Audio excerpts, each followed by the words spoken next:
Hey Julia, good to Hey see you. Marco, Good to see you. This cold, well, it's cold here. I don't know what it is like in California, but we might get rain later, okay, so it's cold for here, okay. Yeah, it was but snowing earlier. The snow hasn't melted for like 2 weeks, so it's been unusually snowy in Princeton. wow. Think of all of the bulbs just hibernating, getting ready.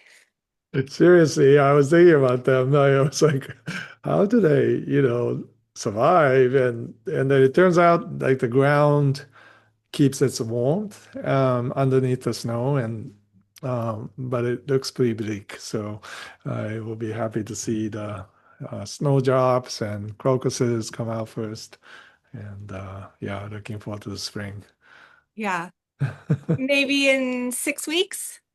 Well, it's already in some parts starts, bluebells and all these early flowers come out in March, even early March. So we might start to see little activities if the snow melts. Yeah, yeah. But in the meantime, you're in that gray. Right. Is the interesting thing about that time, sometimes it can be very bright. Yeah. Yeah, and th actually, if you're outside, you do realize that the sun, even though it might be cloudy, uh, can be pretty strong, UV wise. So it and of course the reflections, right, on the snow makes it even more so. It seems the light here in the studio is very different. It's diffused but bright, which is kind of nice when as an artist you like even lights, and it provides that just naturally right now. So Have you seen any little animal tracks in the snow? oh, lots. Wintertime, you can kind of even go out of your way to try to find tracks, and we have been noticing in this area a lot of mink footprints, which you don't see them. Usually they're hard to spot. So this season is, if you ever see a mink, they'll be you'll be able to spot them now because of the snow. And there's been wolves and coyotes as well. And I found out recently there is a hybrid of them in New Jersey because of the deer population being so so abundant.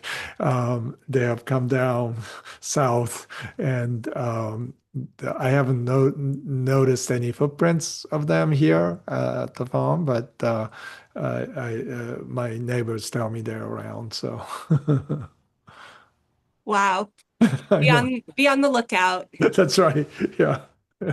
You could see a lot of things, especially in snow. Yeah. Will you tell me about the tree painting behind you, please? Oh, yes. So Hedgen was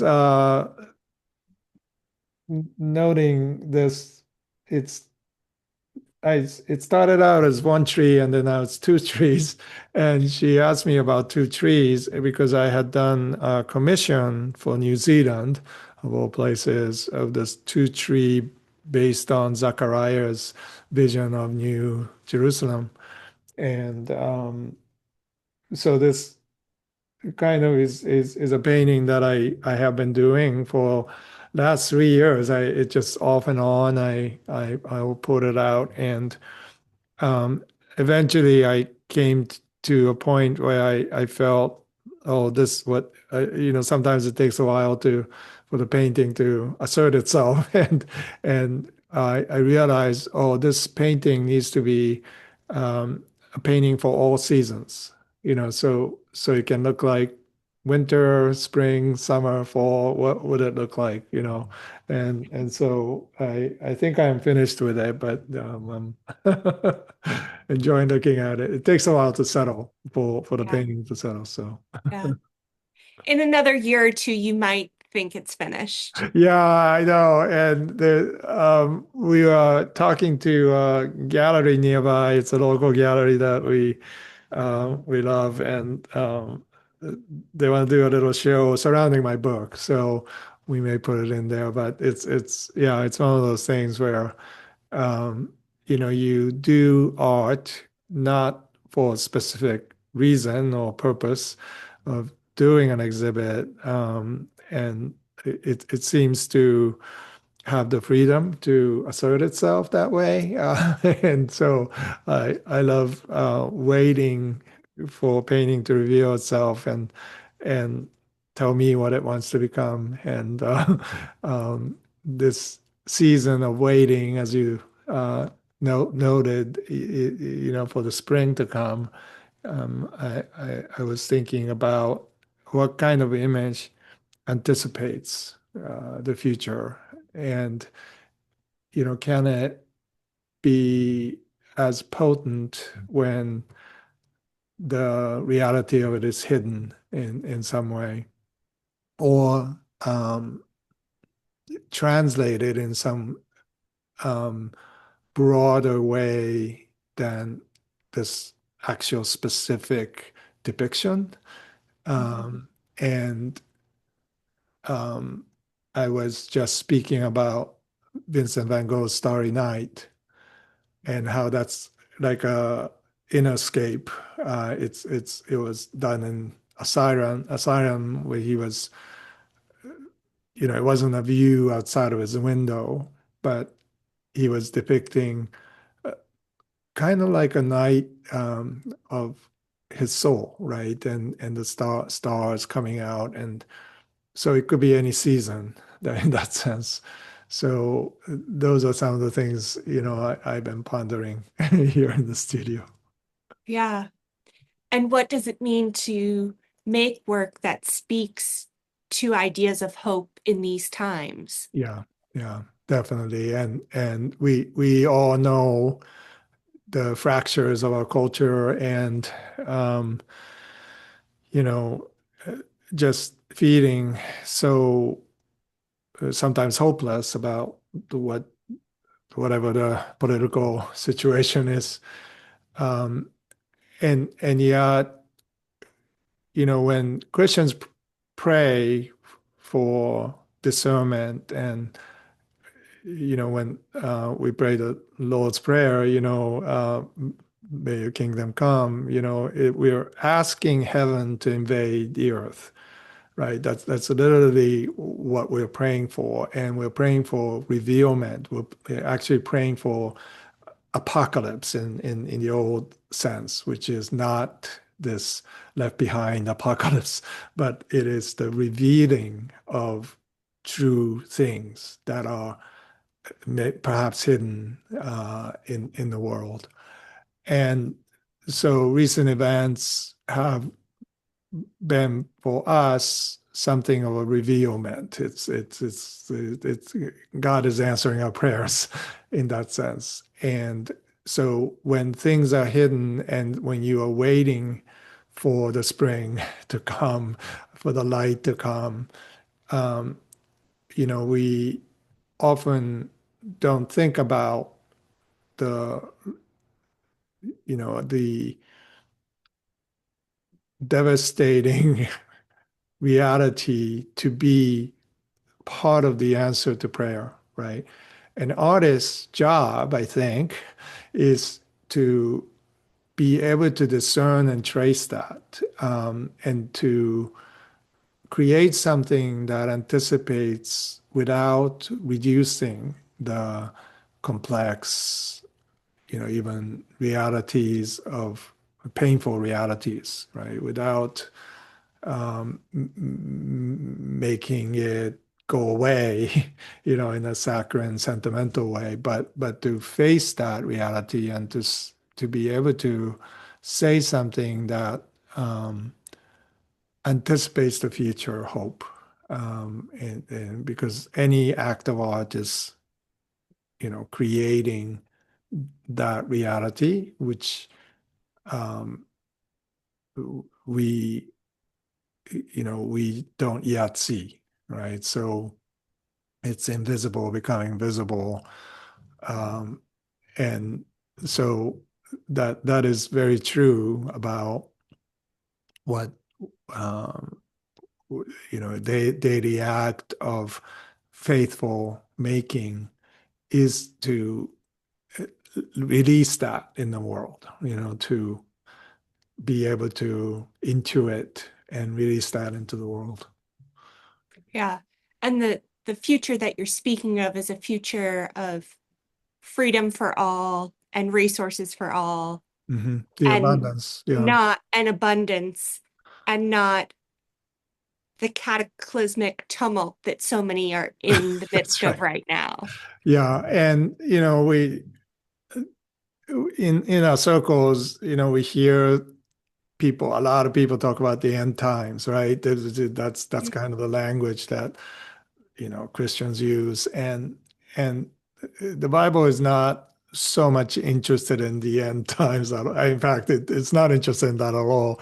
It's about new creation. It's about things, um, despite how hard the reality and how difficult it gets.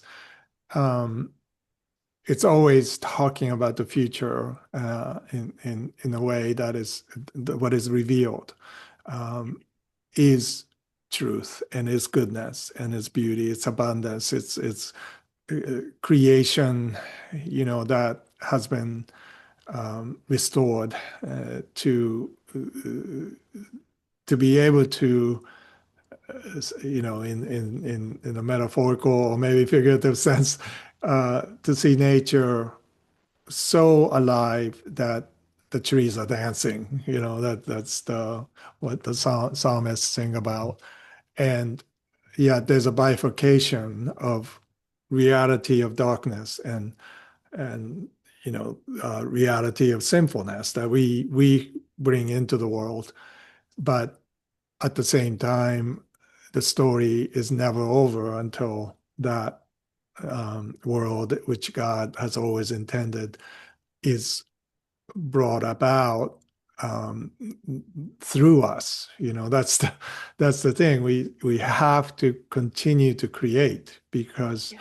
it's only through us that that world is ushered in a mysterious way. I don't know how that works, but God seems to wait until we make to reveal that reality.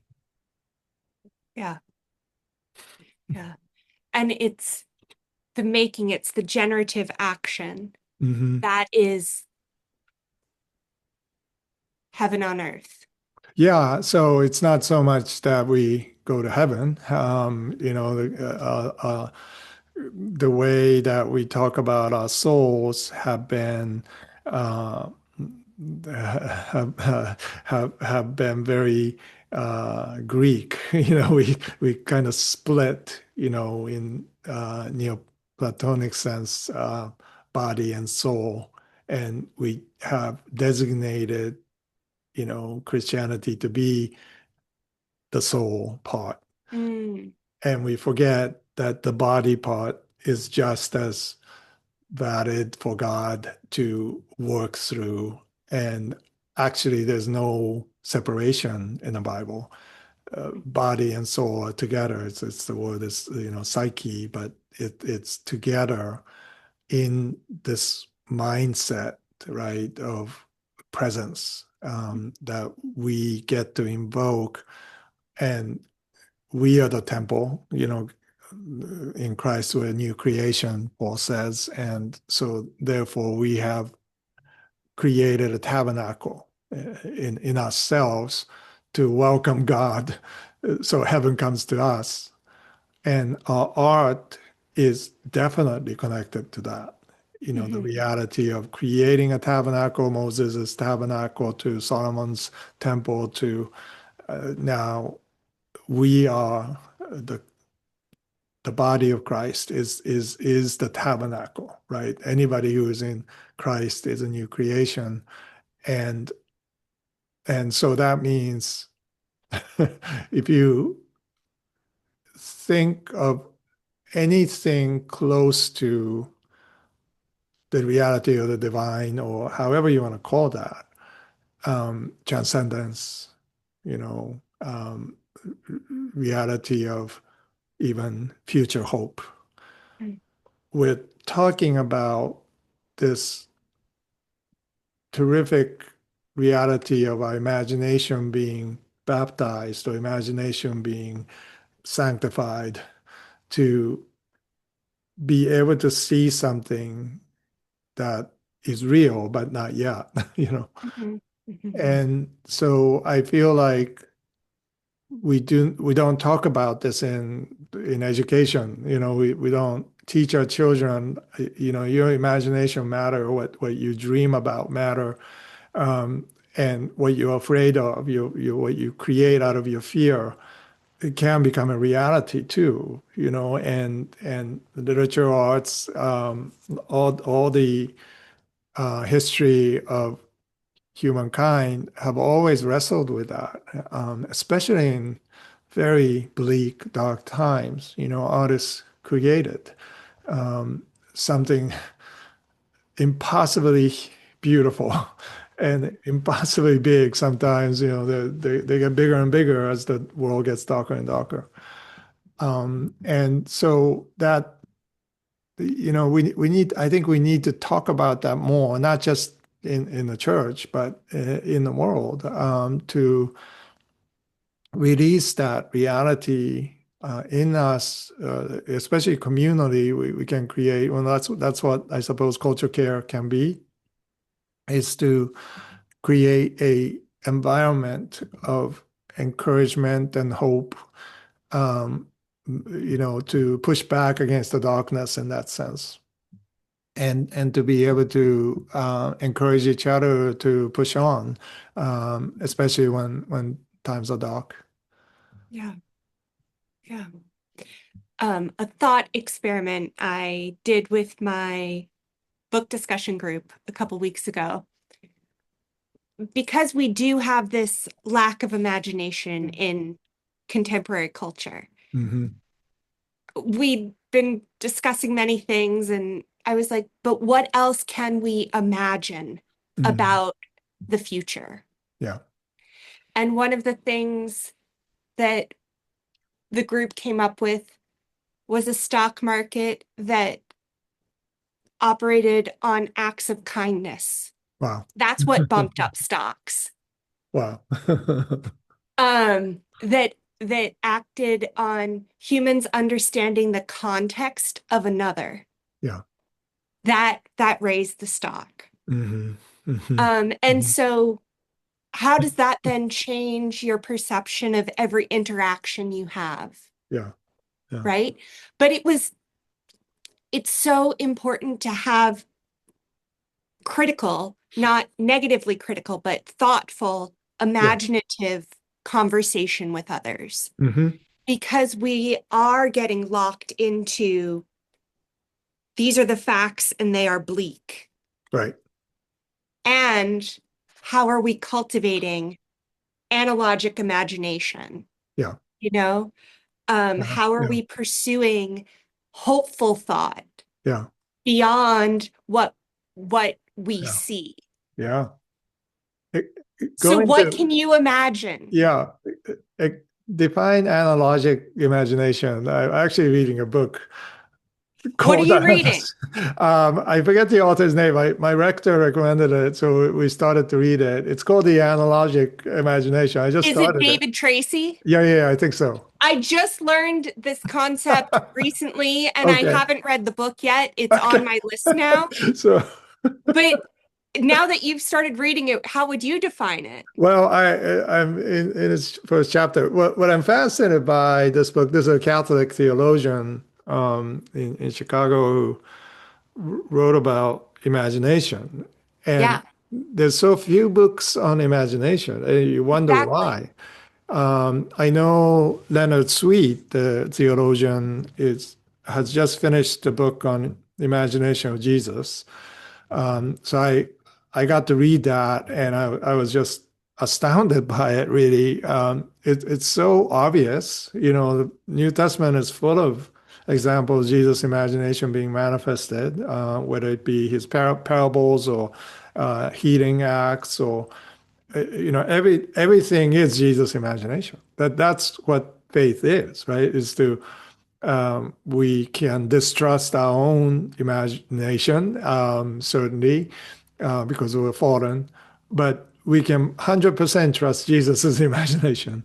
And every act of faith, is to live into that reality rather than say, well, what I see, the data I have in front of me is pretty bleak. There's no way out. But the New Testament seems to continue to suggest that these people who listened to Jesus at the time, you know, were facing far more bleaker realities than we are. Mhm. And yet they saw something that activated their imagination for hope, that uh, that we should be so easily be able to access. Mhm. But the reality is we don't, right? We kind of go into our own versions of uh, either escapism or depression, and live in fear of. And so I was very moved by that Len's book, and then reading this book. This is written a while back, but it starts out with questioning what theology does, right? The practice of, well, what is theology? It is theo, God, logical way of analyzing God from a human perspective. And there are certain ways that certainly that is valid within the academia and in the church, but it's also has to be activated in the world.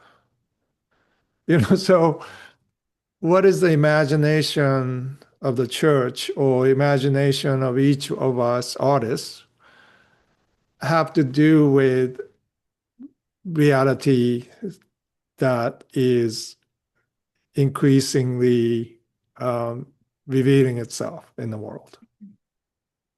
We can just kind of dismiss it as, well, this category of people have created this, so it's their fault, blame or even blame shift. Uh, or just in denial, live in denial. But artists can't do that. We are intuiting everything, whether we like it or not. We feel the the painful realities of what's going on. So we need this imaginative pathway. And I'm gonna read a book to see what analogical reality will allow us. Perhaps it's a language that allow us to access that. Um, but even before that, I have been thinking about, well, God's imagination is, or God's imagination is, right? There's no gap between God imagining and creation. That's Genesis, right? There's no gap. In our case, we have to bridge that gap through discipline, analysis, analogical pathways, as well as creative pathways, and train our imagination so we can actually manifest something into the world. But when you think about it, faith is imagination activated, right? So if that's the case, then God's imagination is, Our imagination is not, it takes work. But in between, there's this flow of spiritual reality that that operates in the gap, and we can access that, right? Mm. And the way to do it, way to access that, is to look at Jesus, what he did and what he said, and actually try to access that, reality in our lives. So when Jesus says, "Consider the lilies of the field," do not worry about what you eat or wear, and antidote to worry is what? It's actually to look at the birds of the air, and disciples were like, "What are you talking about?" But the people in Galilean Hills, right? For them to look up rather than be so concerned about themselves, how they will survive. They had no health insurance. They had no guarantee that tomorrow would exist. And Jesus is saying, look at the birds of the air. And I realized when I was standing on the Galilean Hills, who knows where he preached, but one of those hills, um, you see the Jordan Basin, and that's literally the largest migratory path for birds in the world. Like birds go from Europe to Mozambique and back. Millions of birds. And so when Jesus said, consider, look at the birds of the air, he wasn't talking about one sparrow. He was talking about millions of creatures, like we may not be able to see them, but they're there. And we know they're there. The skies are darkened in certain seasons. And we say, well, there you go. That's abundance. We think we live in scarcity, but you look up and there's abundance every season, right? And so that's Jesus' imagination, is saying, I know what you're going through, you know. Um, it's not easy to be a mother, a father, a child. Um, but I also, my Father in heaven is not living in scarcity. God's imagination is. And proof is nature, Proof is, as we started with, tulips coming up every spring, the bulbs under the snow, taking root. We have to imagine those things. And Yeah, that's the antidote to what we struggle with today. yeah. Have you seen the Audubon maps that map the migrations? I have not. I love to see it. So the Audubon Society on their Okay. webpage, you can Wow. track specific birds or Oh, you can wow. see all of them, and it forms like paint washes Oh my over the gosh. continent. And Really? it's Oh, I have to beautiful. look that up. Wow. One way to consider them today is through putting trackers on birds. Yeah. And the Great Backyard Bird Count is coming up. So if you want Yes, that tangible that's right. thing of tracking and looking to the birds, you can participate. Yeah. But yeah, there is so much possibility out there.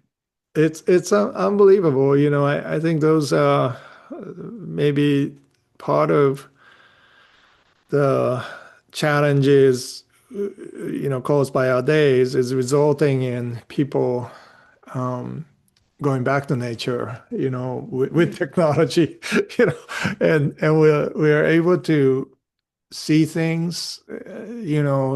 They discovered that migrating birds, somehow use like quantum mechanics to navigate, and magnetic, they can see magnetic fields, so they can see miles and miles of what we can't see with our eyes, and it's just amazing to think about creatures, like hummingbirds. Like, how do they fly thousands of miles, every season? And my bluebirds will be back soon. They're already kind of checking out the nests, even in snow. Um, these things are just wonderful things to ponder on. Yeah, so good. I know. And we get to do that. We have brains that allow us to shift perspective. Yes. Yeah. And when we do that, even as simple as looking at birds, I'm sure neurons start to reconnect or connect in a different way. Um, and we might regain some level of wonderment about the world, which I'm also realizing not only we have lost that sense of a childlike curiosity, to look at everything that way. Um, Even as artists, right, we struggle with scarcity of the world and feeling so fearful about reality. Um, but we need to train ourselves to and have community, create community that will allow us to be child, with full of curiosity and wonderment, and encourage each other to inhabit that zone, uh, to read a poem, listen to music, listen to I just got a vinyl record player, and I'm just amazed at how different it is. I used to listen to vinyl, so why would I be so amazed? Right. But it's like slowly we have been removing these things that create wonderment, and we get so satisfied with so little, in this digital media. There's certainly things about technology that that can also create wonderment too. So I think culture care is a path toward wonderment, and we need to recover that as a community, as in the world. And we need that in war zones. We need that here, in Princeton and California. We need that in the world. Certainly to help our children, um, you know, value their creativity and imagination. Here's to more imagination. Yes, to more imagination. Great to talk to you, Julia. Good to talk to you too, Mako. Take good care. Okay.